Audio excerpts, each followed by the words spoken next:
No matter how far you run, it is always behind you. Or we are behind you. Welcome back to the channel. I am Slash Sister Jen. And that makes me Slash Sister Hallie, and today we are diving into It Follows, the 2014 indie horror film directed by David Robert Mitchell and composed by Disaster Pieces. Okay. Who I really liked the music in this film. So David Robert Mitchell loved him from, like, he scored like a lot of indie mobile games and stuff like that. And he loved the aesthetic that he brought to those games, reached out to him, and he's like, well, I've never scored a film before, but I'll give it a shot. Give it the good old college try. 3 weeks. He scored the entire film in 3 weeks. Wow. That's crazy. That's nuts. Yes. This movie stars Micah Monroe. Excuse me, I feel like I might sneeze. No. There it went. This movie stars Micah Monroe way before she was ever a horror household name. I definitely think she's well known in the horror genre now. But outside of the horror genre, people probably don't really know who she is because she hasn't done a whole lot outside. I don't know who she is. Really? Yeah. I mean, she was in Long Legs. That was more recently. She's like the main character in Long Legs. Haven't seen it. Anyways, so also stars Keir Gilchrist and Daniel Zavato, and it's become a modern cult classic thanks to the slow burn dread and terrifyingly simple concept. Yeah, it's definitely a slow burner. Yes, for sure.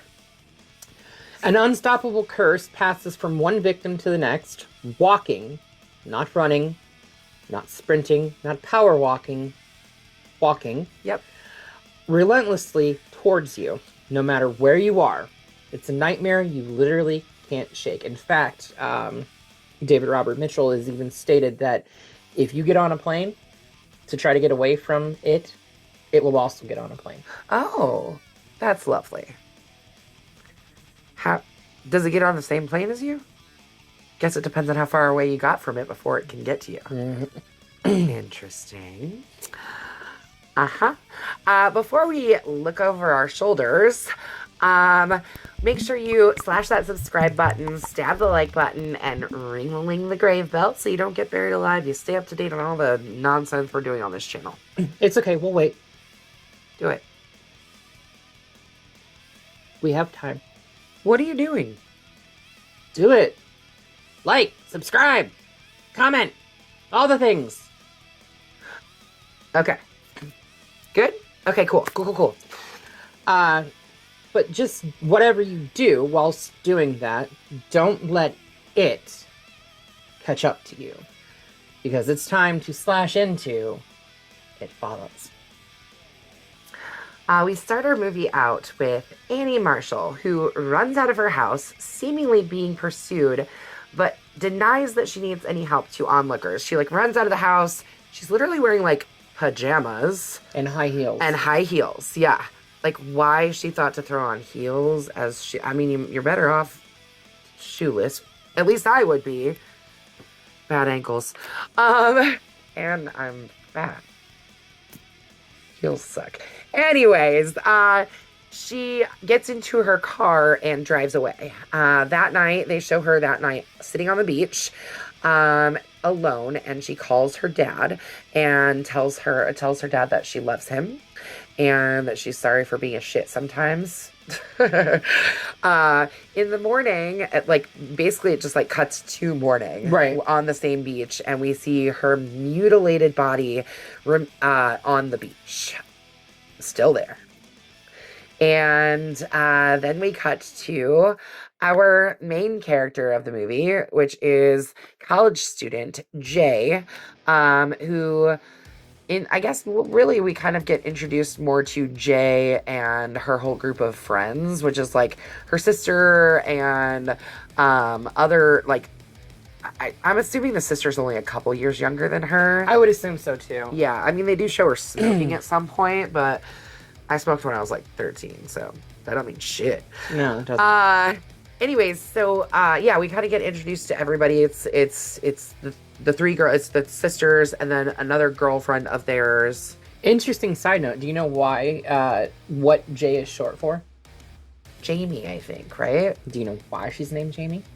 After Jamie Lee Curtis? Yes, it is. It's always after Jamie Lee Curtis.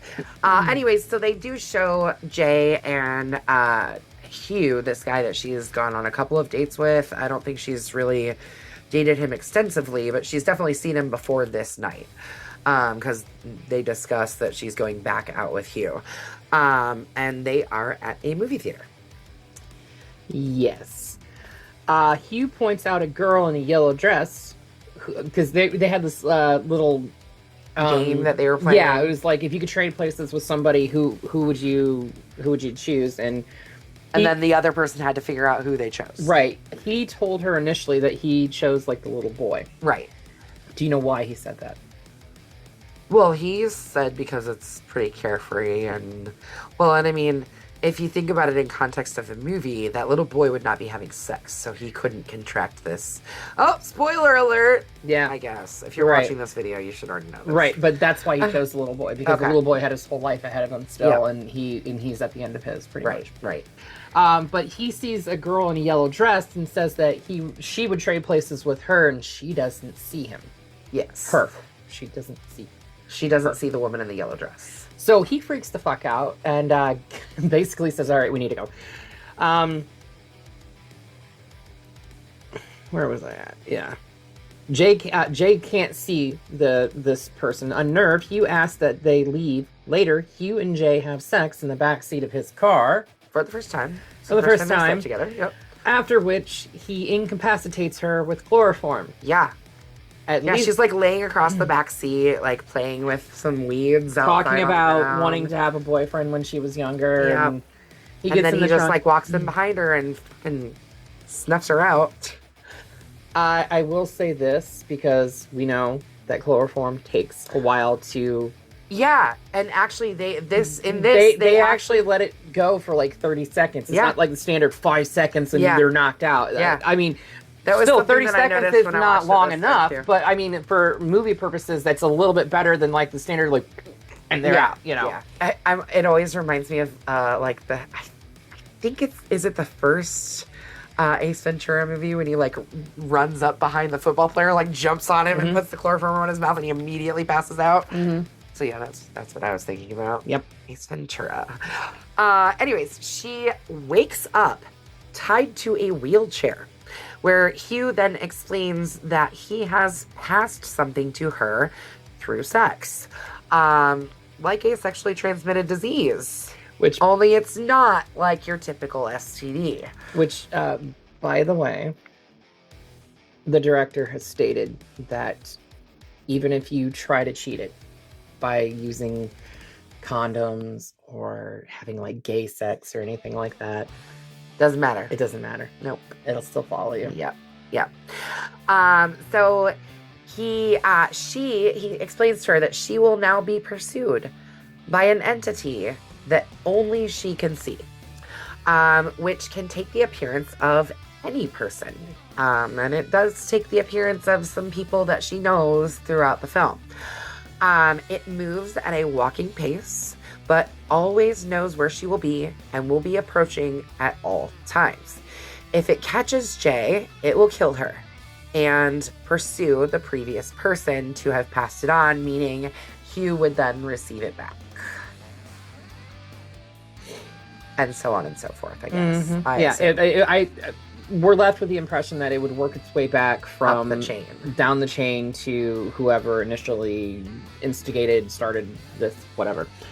He waits until a naked woman slowly approaches them to prove Jay is being followed, then urges her to have sex with someone else soon. Yeah. He drives Jay home and flees. The next day, the police cannot find the naked woman or Hugh, who was living under a false identity in a bare bones house. Yeah, he like had rented a house and everything. And he's a high school student. Yeah. No, college. No, they're supposed to be in college. No, he's high school. Why would a college woman be dating a high school boy? Because he lied to her. He lied to her about his name. Oh yeah, I guess he did lie about everything. I've assumed he was older than her. Well, no, it's because like in like a few scenes later or whatever, they actually find him, track him down, and he's a high school student. I guess I didn't pick that up. Yeah. Yeah.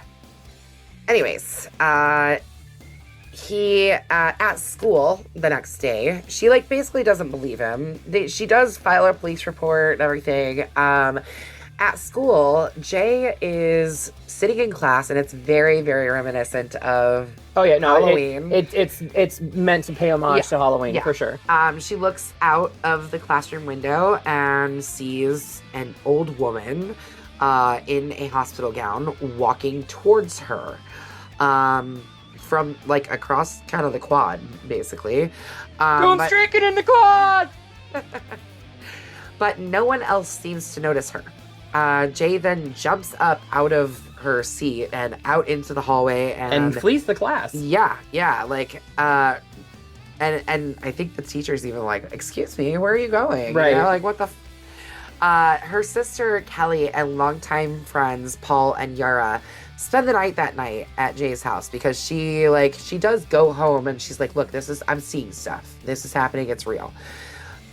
Someone smashes a window downstairs, like in the kitchen, I think, while they're upstairs. And Paul goes to investigate, but doesn't see anyone. Gee, I wonder why. You can't see it.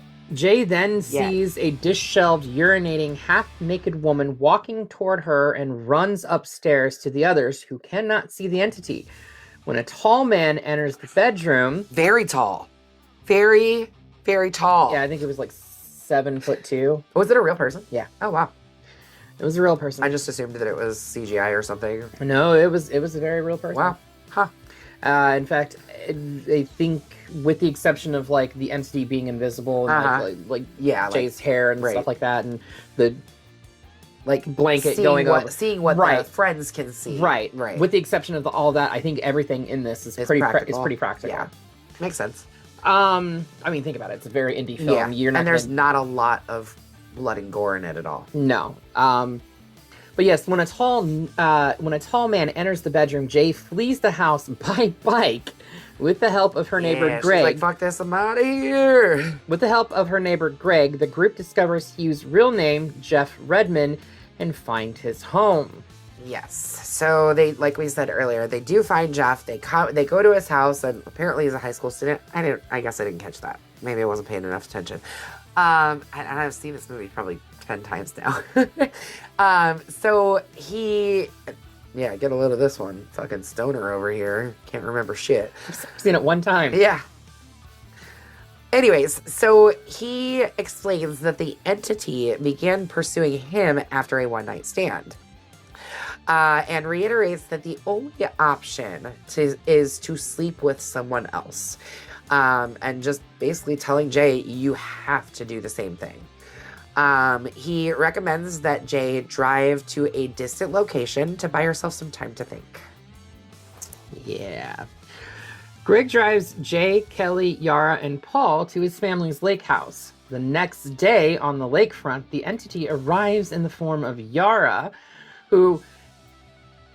I knew that it was the entity because Yara was in the water. Right. So when I saw it walking up, I was like, oh. Here we go. And then it cuts away, and then we see it from like her friend's perspective, and all of a sudden an invisible force grabs her hair and starts pulling her by the hair. Yeah. Which, like, hair is... I mean, I guess it does hit her on multiple occasions. I guess I was thinking, like, it touched her, so... that's gonna kill her, right? But no, like, I guess it can touch her because it touches other people too. Yeah. So it attacks Jay from behind. The others cannot see it directly, but all except Greg, who has momentarily stepped away to urinate. A lot of urination in this. Yeah. Sees Jay's hair being grabbed by an invisible force and witnesses Paul being struck and flung across the beach because Paul picked up like a beach chair. Yeah, and tried to hit the invisible entity, and it like just smacked him like ragdoll style across the beach. Well, yeah, I mean, this thing's a freaking demon entity of some sort, so... We actually don't know or what the fuck some it is. kind of entity. I mean, it could be a fucking god for all we know. Yeah. A very benevolent god, or a malevolent god. Yes, not benevolent. Where do you Yeah, Kelly has a hard time with words. It's okay. We forgive her. Which is sad because I'm like a human thesaurus. Right. Jay shoots the entity with a pistol. It does collapse, but only momentarily is incapacitated. So Jay then jumps into Greg's car and flees, and crashes it. It's actually interesting because before that happens, they like flee to like this little barn area. Yeah. And the entity shifts back to the tall man, kicks a hole through the fucking thing. Yeah. The door that they're hiding behind, and then it shifts its shape again to a small boy so it can crawl through said hole. Yeah. It's getting, I mean, not that it wasn't smart to start with, but we're getting to see more of what it can do. Right. So, like, when, Hugh, what was Hugh's name? I forgot. Jeff. When Jeff tells Jay that it will always constantly come after you, it's not dumb. Yeah. No. So he like tells her, wherever you go, make sure there's multiple exits out of the same building. Make sure that you have other ways to escape from it and everything like that. But don't for a second think that it's dumb. No.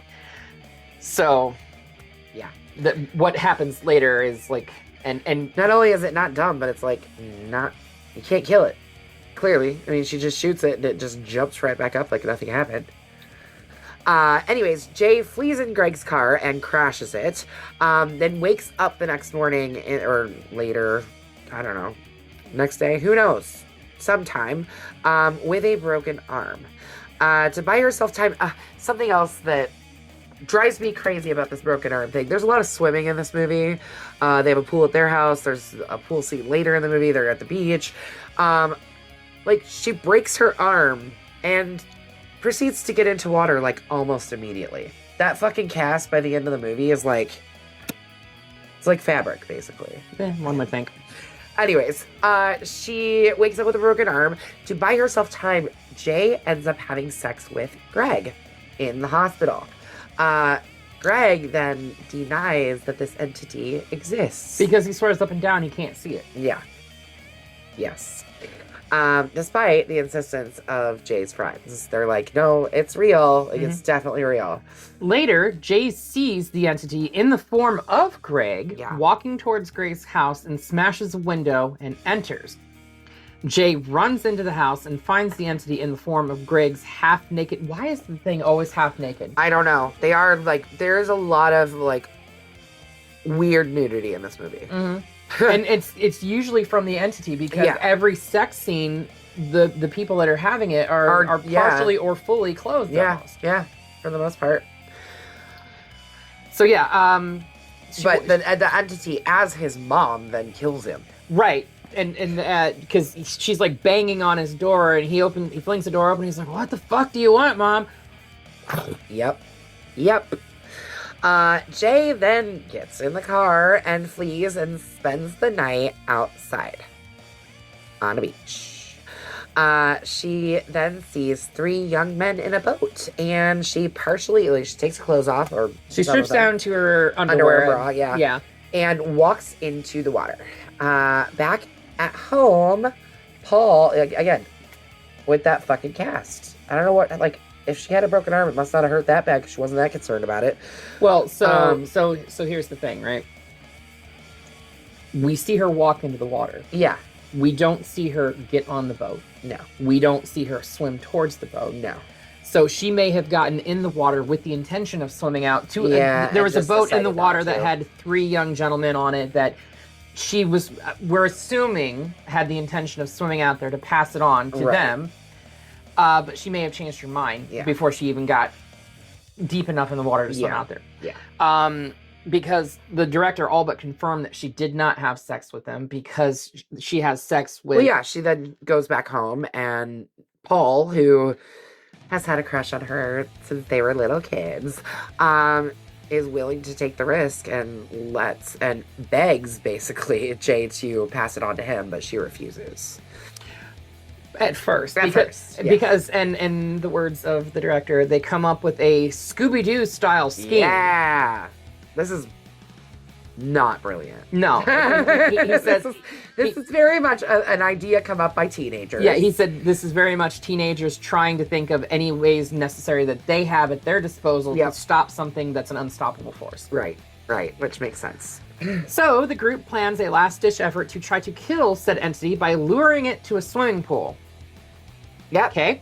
And dropping electric devices into said swimming pool. Yeah. Okay.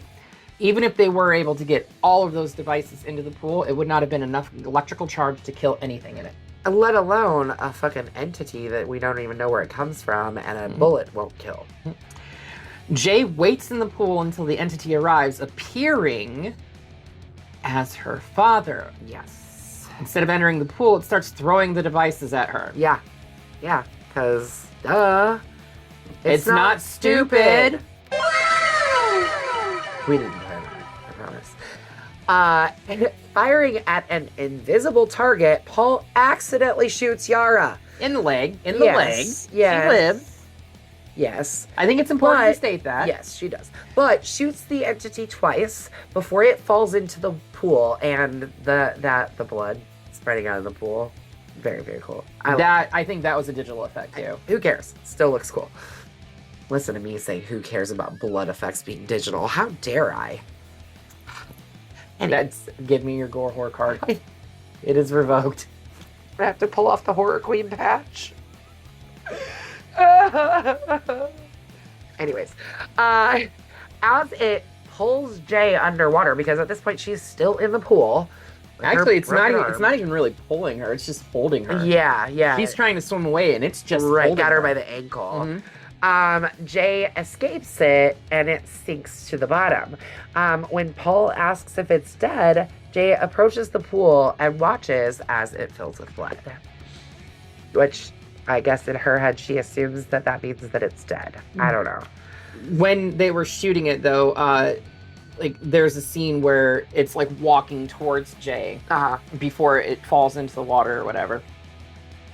And they take like a sheet or a blanket or something like that, and they fling it over the top of it so they can see where it's at. So her friends can see where the entity is, and that's when they shoot the entity in its fucking head. Yeah. And it falls into the water at that point. Yep. But it doesn't die, obviously. No. Back at Jay's house, Jay and Paul have sex because she finally gives in to him. Yep. I think she basically kind of was like, well, I don't have any other choice now. Paul drives through town passing sex workers. Yara recovers at a hospital. Later, Jay and Paul walk down the street holding hands as a figure walks very slowly behind them. Is it the entity? I think it is the entity. I think so too. Because if he did not pass it on to the sex workers, which we're clearly assuming that he did not. Yeah. Right? The way that this ends, it very much would be going after him, but because she can see it too, she would also see it, so they would think at that point it's a regular person. As we saw, Jeff still saw it, so as long as, but it's not chasing him anymore. They're together, which is why it's walking after both of them at the end, but I mean, they're like holding hands, you know? It won't get to Jay, or it won't get to Jeff until Jay dies. Right. So Jeff would still see that entity as well, assuming that this figure is an entity, which I think it is. Yeah, I assume that once you've seen the entity, you're not going to unsee it. You're not going to unsee it. So, like, if you're around a person that has the entity following them, and you have already seen it, I think you are going to continue to see it. These are questions that we will probably, hopefully, get some kind of clarification on. I have a very interesting question to this hypothesis with this, because that's where the film ends, by the way. Right. Yeah. It like fades to black or cuts to black and credits roll and everything like that. What would happen, theoretically speaking, right? Because obviously it's a film, everything is theoretical. It passes to you, right? I am a perfect, innocent child. I would never. What? Anyway, it passes to you. Not you. I'm just saying it passes to you, right? What would happen theoretically if you pass it back to somebody who already had it? Like that's earlier in the line. That's a like good would question. it go after them now again? And then come back to you? Or would you have effectively gotten rid of it because you passed it back to somebody and then there's more people? I don't know. Get the director on the line. Right. You get his phone number, right? Just like ring him up. Like, hey, I know it's been 10 years, but we got questions. Why is this in developmental hell? Why is we not getting the sequel yet? No kidding. I mean, they're going to have to age everyone up. Yeah. Yep. I mean, obviously, if they get the same cast and everything. Yes. But yeah, so that is where we end the film. And there is, it's in like pre-production right now, I think still. It's called They Follow. which suggests that it's going to be multiple entities. More than one entity, yeah. Which, I mean, I guess is plausible. Yeah. Because we don't know what the fuck it is. Yeah. So. For me, this is a Bloody Machete Up. I love this film. I think it's great. I think the aesthetic is really fun. I love the score. I love that it is in a time period that you cannot define. Right. It's in a time period, but you cannot define. And it's also in a season you cannot define. Because you see people in like swimming, but there's also like jacket, leaves. Right. Yeah, it's very strange. There's also like technology that either does exist or shouldn't exist, like or has never existed. Right, that little eggshell, compact e-reader thing. Yeah, but then which I wanted one. As soon as I saw that, the first time I saw this movie, I was like, I need one of those. But then there's also somebody that has a cell phone. But then the cars are like varying different years and makes and models. Be like, I mean, that's pretty normal, you know. Like I had friends that had old cars when I was in high school and college, so that's not that. It's not as normal anymore, though. And the age in which the cars are older than what like most people would be buying cars now. Right. Like, I think the main car, like, Jeff uses is, like, a 1970s car. Oh, yeah. Like, no teenager. And the theater that they go to is, like, a vintage old theater. Right, Like, but it's, like, I think that's intentional. It's supposed it's 100% intentional to make you, like, question what's real and what's not. What's real and what's not, like, and type thing. And it's just the aesthetic that they were going for. Yep, I love it. I think this is great. Bloody Machete Up. It's a Bloody Machete Up for me as well, but it's a reluctant one just because it is so much of a slow. It is. Slow. There's not a ton burn. of action in it at all. There's like no action in it really, other than like a few key moments and stuff like that. And it's not that I need the action. I was expecting more. Sure. I was expecting more of the entity and stuff like that. And it's a lot of like slow pacing where they're just kind of like sitting and talking and stuff like that. And it's an indie film, so I got to take that with a grain of salt and everything like that. But ultimately, the story is really interesting. Yeah. It's a very slow burn. Yeah. In fact, I was starting to fall asleep watching it because it was so slow. Fair enough. I need something to keep me engaged. And specifically if the music itself is like low and ambiance and everything like that, it's gonna make me not pay attention very much. We apologize. All the sickness has made its way through the Slash Sisters clan, and all because Bruce, our little mascot, apparently had a very, very nasty virus that he almost didn't make it from, but he did, and then he got all of us sick. Yep, he got the other cat sick, then Hallie, then Amy, and I don't know if you guys can tell in my voice or not, but I think it's hitting me too. So I guess it's my turn, but Amy's still coughing back there, which is what you just heard. Let's get this out of here. We're going to go ahead and send this back to wherever the hell it came from. It came from? Yes, it. I told you about that meme I saw the other day where, like, we're going to have a movie night. It's like, they live, or it follows, they, you know, all, like, very ambiguous movie titles. Right, yeah. That's great. I love it. All right, so... Guys, we've got a holiday coming up. And last year, we already covered Thanksgiving. And you know what? Hallie and I discussed that there's other Thanksgiving films that we could cover. Some of them are absolutely absurd, and she refused to do them. But yet I suggested... killing one of these days. I'm going to get it. But I suggested this one, which is absolutely just as absurd. It is, but I was not even familiar with this film. It really has nothing to do with Thanksgiving. It has, other than the title, it has absolutely nothing to do with Thanksgiving. And honestly, the title doesn't even really have anything to do with it. Not really. But so, it is what we will be doing on Thanksgiving. Thursday, yes. We are looking at East. From 2005. From 2005. It is a Searchlight, Project Greenlight. Yes. Production. It won like the contest, and Matt Damon, Ben Affleck, and Wes Craven all executive produced this one, because there are two more in the series that were direct to video. Yes. So come back. Actually, so go watch this movie. It's ridiculous. Oh. Poor Amy. You good? Yeah. Cool. Anyways, this movie is ridiculous. Go watch it. It is free to watch on Fandango at home right now. Okay, there you go. Go watch it. It's wild. Be prepared. It's gonna be wild. But come back next week. Are we gonna drop this on Thanksgiving? Yes, we are. We are gonna drop this on Thanksgiving, you guys. So come back on Thanksgiving, where we will be diving into Feast from 2005.